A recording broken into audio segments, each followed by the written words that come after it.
my Pterinopelma sazimai, one of my males, beginning his molt. You can see some of the fresh colors underneath the legs there, where the top of his head, the carapace, has split off from the rest of the body, and you can see into the new stuff in between there. And you can watch them just slowly wiggle and work. This whole process, once they start the actual molt, generally takes about 30 minutes.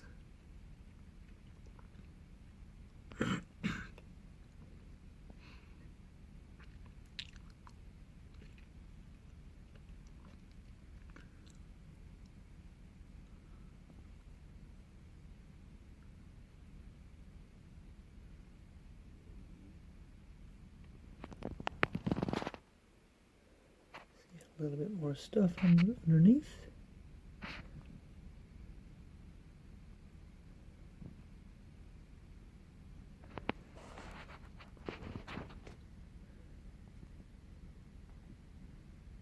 Notice that his fangs are black. We'll see what color they are once the new fangs come out. Also see that the skin on his abdomen is beginning to shrivel or shrink, bunch up and wrinkle. Wrinkles, I guess, the word I'm looking for. But pretty much everything is working at this, including his spinnerets there at the bottom. And it's just constantly wiggling back and forth for a good 30 minutes as he frees himself from his old skin. And once he really gets going here, oh, you can see some of the blue in there. Also notice that his old skin pretty much cannot see any color to it. And maybe just a hint of purple somewhere, but not really. Maybe more on the top side. And his skin faded quite a lot. The colors dulled out completely on this molt cycle.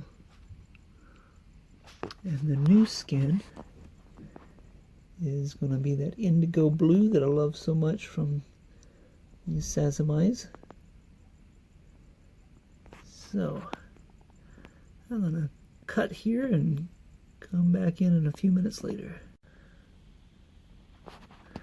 Another couple of things you can notice about the molt process. If I turn to the side here, you can see the molt web that he's laid down, kind of a hammock across the in the corner of, between the wall and the floor of the cage. You can also notice that in the silk there's a lot of brown stuff up high on the wall.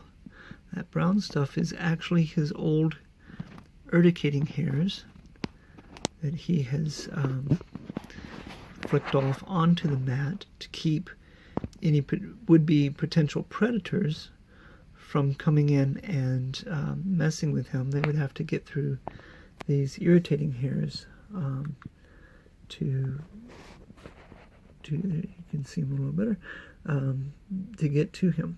So it's a last-ditch protective measure since he's completely vulnerable at this point. There is really nothing he can do for himself in this moment, in this time, as he's molting. It's a very, very helpless situation.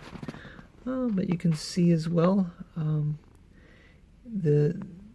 along the back of his, along the back of his abdomen, the abdomen is beginning to split. The old skin is beginning to split down, and that's partly just, it will help him push the old skin off of himself, including the abdomen. And I don't know if his chelicerae, zoom in here. Yeah. So his chelicerae are the things that the fangs sit on the bottom of. His new chelicerae, you can see below the brown ones there, are those bright blue things there. And hopefully before long, as long as there's no complications, we will see his fangs. His new fangs will be white, not black. So let's give a down low look. Beginning to see a couple of legs peek out. And yeah, so come back here in a few minutes and see about the progress. Okay, checking on progress again. Point out here on right, I don't want to touch them, but right in that area there's two sets of brown patches. Those are called booklongs. Tarantulas have two sets of booklongs. True spiders have only one set. And that's one of the things that distinguishes megalomorphs, which are tarantulas, from true spiders.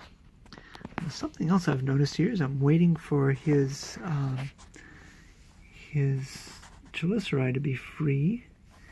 See if I can get a zoom in here of this. I was seeing this earlier. Yeah, you can see a little bit of reflection of his eyes underneath. Ooh, I gotta be careful with this. So his eyes are kind of shining back just about at the top of my shadow there. A couple of eyes that are looking. So he's on his back, and his eyes are down as he's working on this. He's getting close to having his fangs freed. And let's see here. Back up here. There we go. Good focus. So you can see more of his colors. There's some eyes kind of glaring back at you, reflecting back really.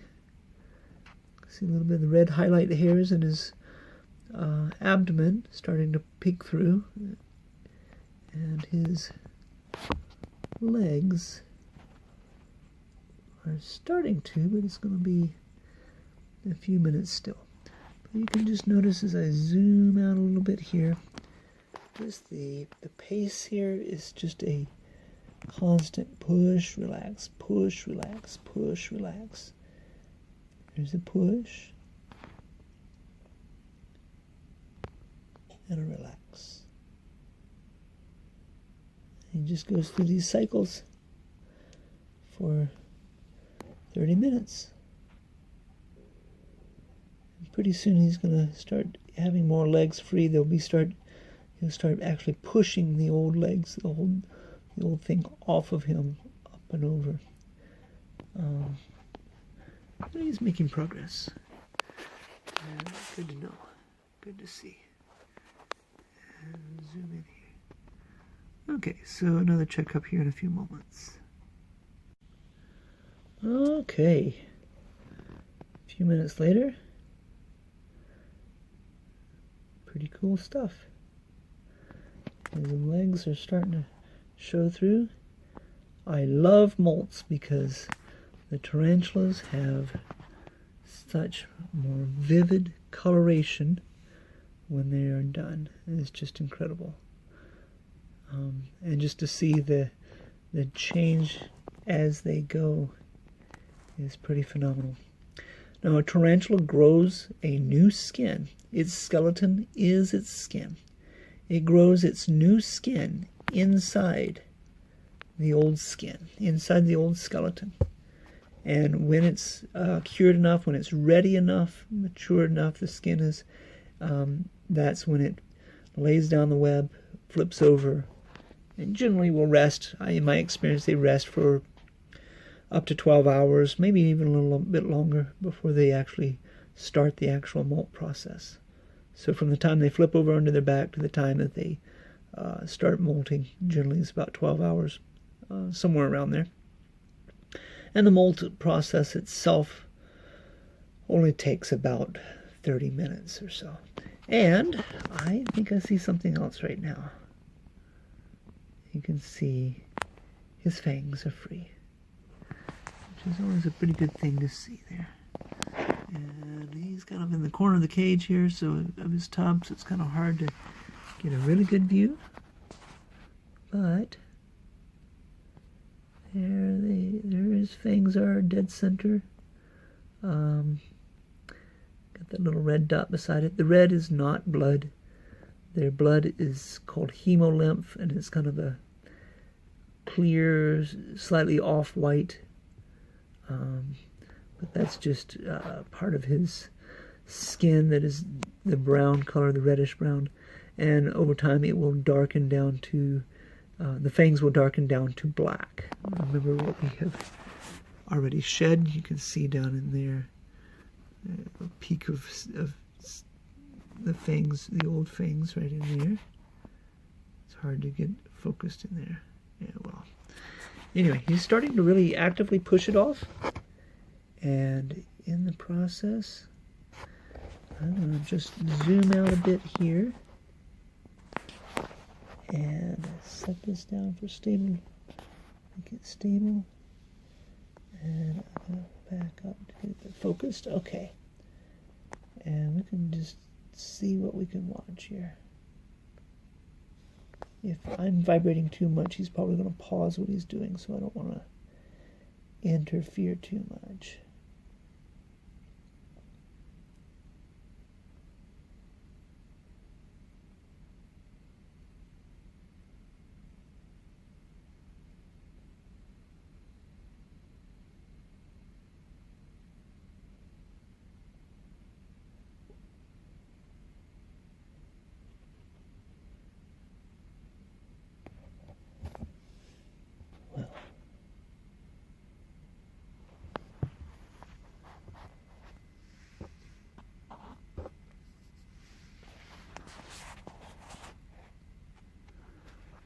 He's starting to get everything else cleared out.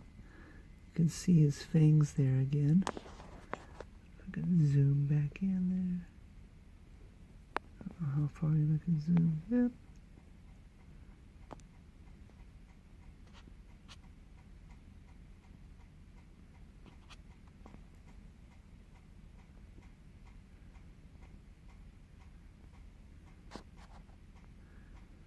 Okay, I'll check back in a few minutes.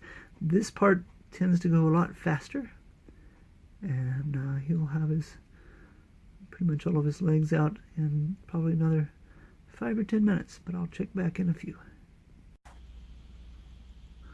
Okay, another check up here, and you can see he's got his working on the second joint of his leg there. I'm going to try to do something here. Might have to stop and turn off the flash, turn off the light on this. I might be able to do it without, but if I put a light behind, I think that's working good enough. Put a light behind his legs there. I'm trying to find a good angle for this. There's some. You can catch where the light is shining through is places where his legs have already freed themselves, have already pulled through. In other words, in one spot in particular, about in the center of the screen there, I can see a spot where it's clear down toward the end of the old leg, and it's not clear. Comes to a place where it's dark and it's not clear. That's the tip of his leg, of his new leg, pulling through. And you can, if you look around, you can kind of see the same thing in pretty much all the legs. It's not always easy. I'm going to turn the flash off and try this again. Okay. It's a little better. So as he's pulling his legs out, and mind you, these legs technically are now bigger than the old skin. So it's a little cramped in there. And as he's pulling them out, you can see the space left behind where where the legs used to be. Yeah, pretty much all of them. You can see where the legs are in this process. That, to me, is fascinating. You can still actually see somewhat through, and get a good, you can see through his top legs there, too, that are already out. Okay, I'm going to go back to turning the flash back on. So, now move this out of the way. A second joint out. Working on his third.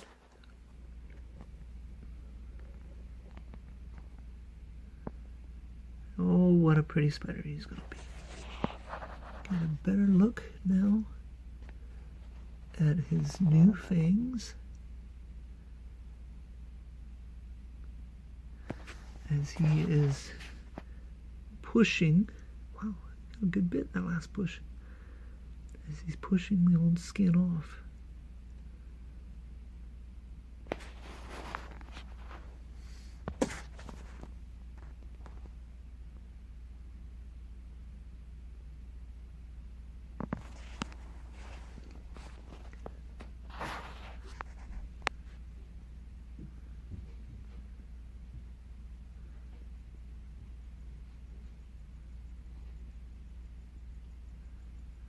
These front two, what look like legs, are actually called pedipalps. They are considered part of his mouth. They are not as long as his other legs. He has 8 legs and 2 pedipalps. So they generally will come out first, and I believe you can see the front foot pads of those at the top, just about ready to pull out. Just about got those free. But he's making progress pretty much with every push. Yeah, beautiful.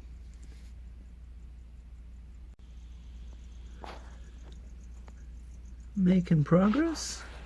He now has his, I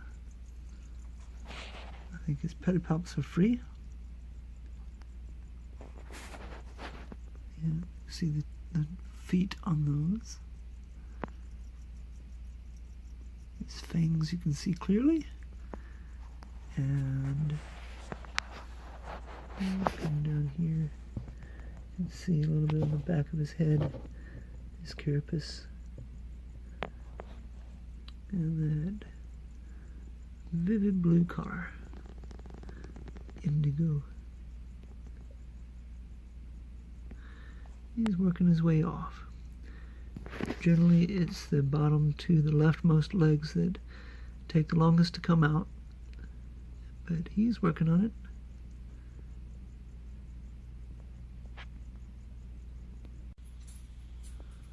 Alright, well, his pedipalps are very clearly free, and his other legs he's just about to pull off. A couple of those. Please excuse my dog whining in the background. She whines for attention. But he's just about to pull his front feet out. Let's see if we can get this here.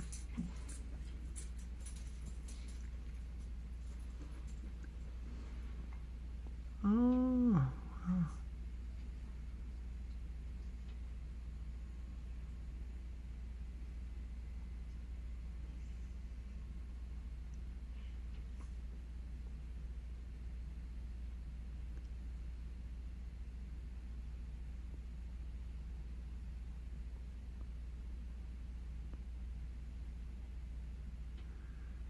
Kind of push and pull down to the end. You really get to see him working all the sides and every angle to try to wiggle his way out. His feet are just about out. Oh!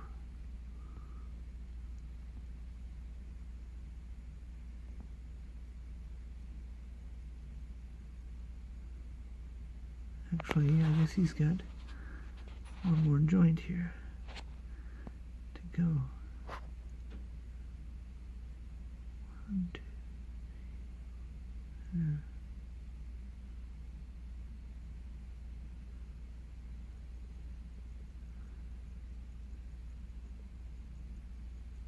It is coming slowly. You can see though, maybe just a hint of purple in the old. I'm just ever amazed the difference between the old skin and the new. Look at that. Oh, there comes his toes. Yeah. Okay, so the middle 2 feet are out on that side at least. And another push and the top foot's going to be out. And there's generally a wait for the bottom feet to come out.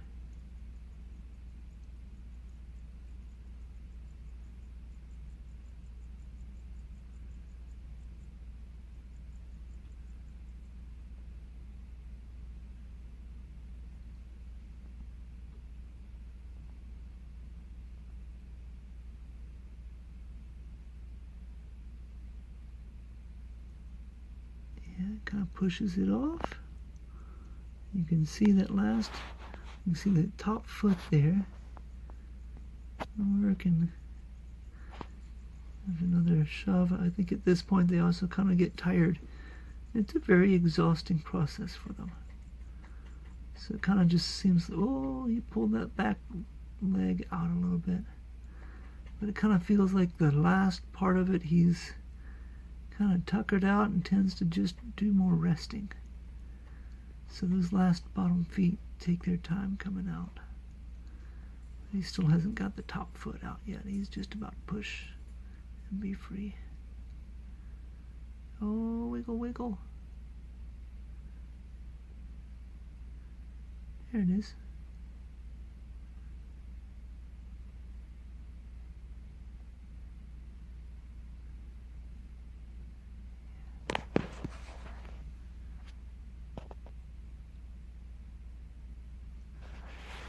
So, there we have a successful molt as far as I can see. I don't see any blood. Sometimes they tear their skin open and bleed a good bit, and that can be fatal. But this one looks like it was a textbook molt. And he'll also kind of relax. His legs will fall out. And maybe we'll get a chance to see his underside, his undercarriage. So, flex, stretch, and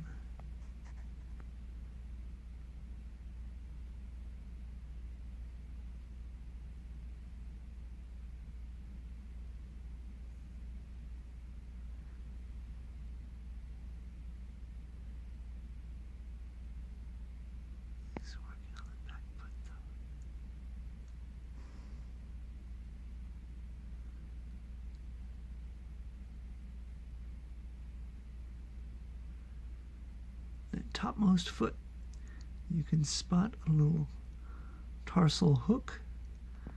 Let me see if I get a better view of this other one here. Yeah, a little bit. Anyway, his last 2 feet.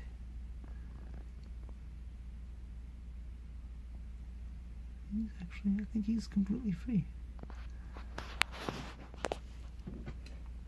I'm going to very gently just touch this off. Oh, 1 foot's still in there. And when he decides to pull, he'll have it. But there's that sprawl where they kind of just relax. Another thing I think is really neat is to observe the pads on the underside of their feet are very iridescent. Some spiders even more, some tarantulas much more than others, but you can see some greens and blues and browns in there. I wonder if I can, no, I don't think I'm going to get another chance.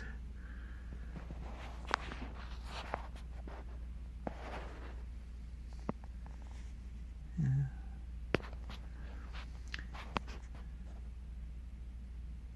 Is that foot free? Yes, it is.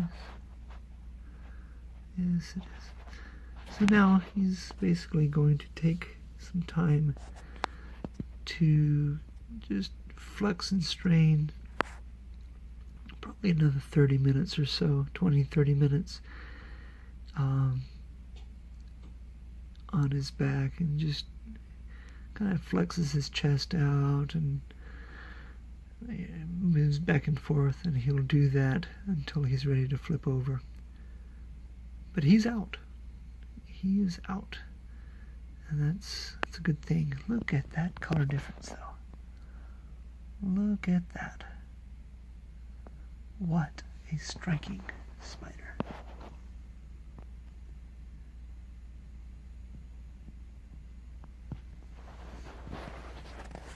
Now, Pterinopelma sazimai, the males look the same as the females until they mature. And the males have a little bit of different coloration. They're still very vibrantly colored, but it's a little different. And hopefully someday I'll get a chance to get a picture of this. This one is not mature yet.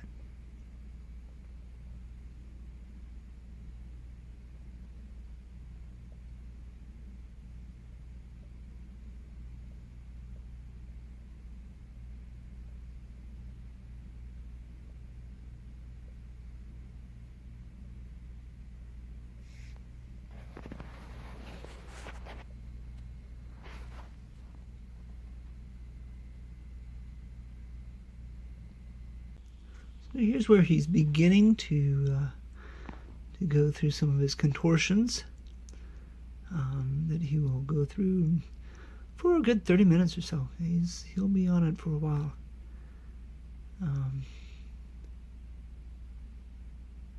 Usually not much to see. He kind of strains and stretches into one position, stays there for a while, and then just kind of twists around a little bit to the next. But generally it's all the fangs up, chest out, and just those kind of contortions. And he'll eventually get to the place where he's like this, but all of his feet are tucked underneath him. And then when the time is right, he decides to flip over. You can see he's kind of relaxing out a little bit. His feet are starting, some of his feet are dangling out.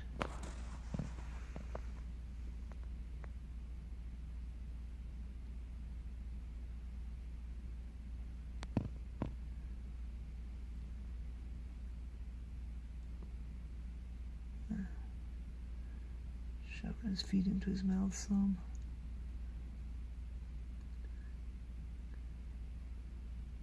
This is the most active part of this contortions there at time. As time goes on, he gets more and more with his feet under him and more stretched out, more pushed, like it's just chest up. So, alright, well that's it. I'll give you a shot of this just after he flips over. It's hard to catch them when they flip because it happens so quick.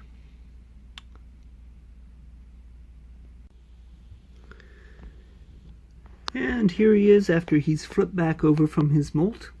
And he's going to spend the next few days, really the next week, kind of stretching out and resting up. It's a very exhausting ordeal for them.